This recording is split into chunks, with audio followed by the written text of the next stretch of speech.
And where was your marriage? We got, Teresa lived in East Hampton. That's almost as far as you go out on the end of Long Island before Montauk, Amagansett and then Montauk, the lighthouse. And that's where she lived, but she was teaching in Bellport. And I finally, when I came home, went with her to visit the folks in East Hampton. And East Hampton had like a hall where people could hold parties and all, because they're very wealthy around there. And they used it. The Maidstone Club, it was called, I think. And so we decided to get married. Her mother said, "You'll get married in the Catholic Church here," because her mother was very, very Catholic. I mean, strictly so. And we'll have the little party at this hall, which is very difficult to get unless you knew the right people. Well, my mother-in-law, her side job was to take care of a couple of the wealthy homes, making their beds, cleaning up and so forth. So she knew them. So with their approval, we were able to get approval. So we got married in Saint Epiphany Church in East Hampton, small church. And I had three of my buddies from college come to be best men, and all the way they came from upstate, came out, and we got married, and it was the end of January, almost New Year's. And of course, after we had the wedding reception, which was only light refreshments, a little pastry and sandwiches and so forth, and the number of people might have been 40 altogether at it, which was a lot in those days. And our dad, in his old pickup truck that he picked up the mail all the time, drove us to the station, and we got the last train out of East Hampton to New York.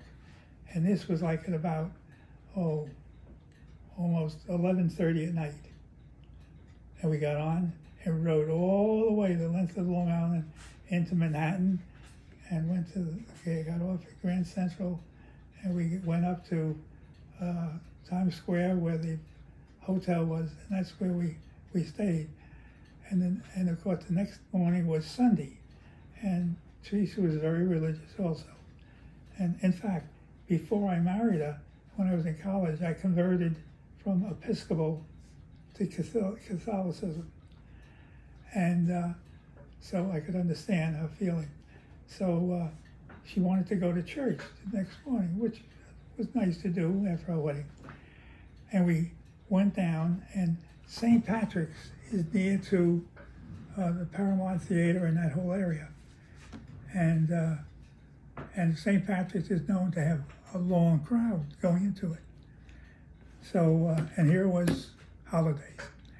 So we came out, and here's this line, and we knew the cathedral's around the corner, so we got in line.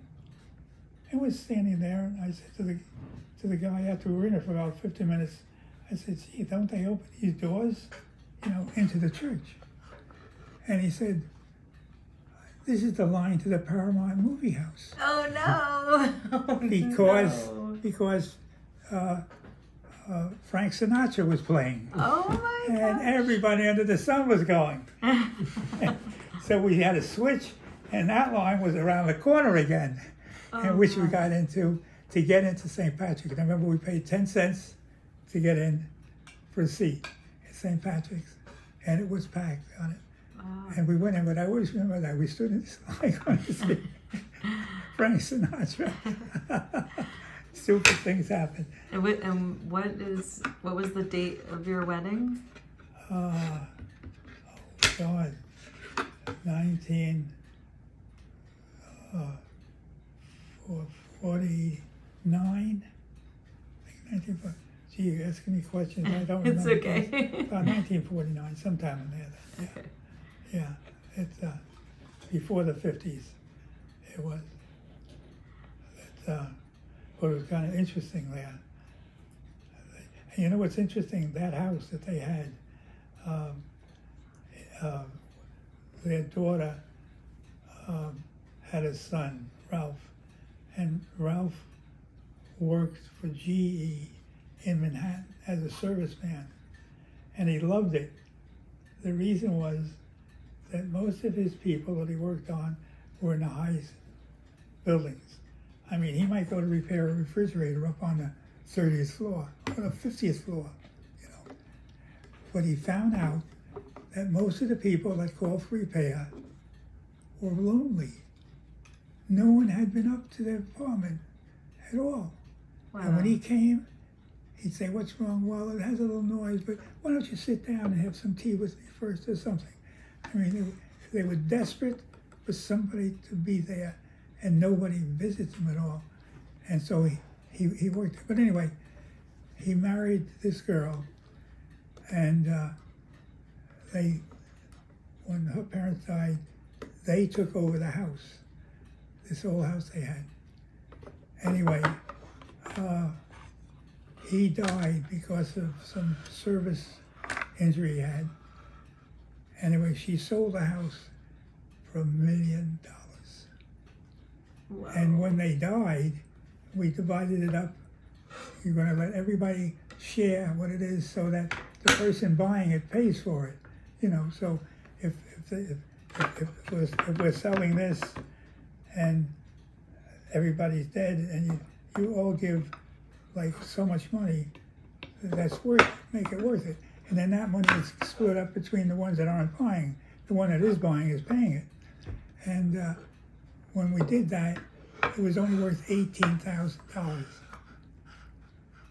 So they made that much money off it. Wow. And if you go to see it today, they ripped it down and put like a $2 million house on Where is it that? in East Hampton, Oh, wow. near to the church. It's on the highway. It's on the sign, highway behind the lots, because it was out the edge of the town almost.